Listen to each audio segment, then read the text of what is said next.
ජූලි මාසේ 4 වෙනි legendary skin එක වෙන මිඩාස් ප්‍රින්ස් ස්කින් එක බ්‍රේක් ඩවුන් කිරීමට තමයි අපි මේ වීඩියෝ එකෙන් ඇවිල්ලා තියෙන්නේ.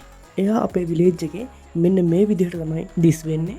ඒ වගේම තමයි ටච් ඇනිමේෂන් එක මෙන්න මේ විදිහට තමයි දකින්න ලැබෙන්නේ. අනිත් ස්කින් වගේම තමයි මෙයාව ඇටැක් එකට ඩ්‍රොප් කරනකොට මෙන්න මේ විදිහට පාටිකල්ස් අපිට බලා ගන්න පුළුවන්. මෙයාගේ ඇටැක් ඇනිමේෂන් මේ විදිහට තමයි අපිට බලා ගන්න පුළුවන්කම තියෙන්නේ. එයා ඇටැක් කරනකොටත් විවිධ ග්ලෝවින් ඉෆෙක්ට් අපිට බලා ගන්න හැකියාව තියෙනවා.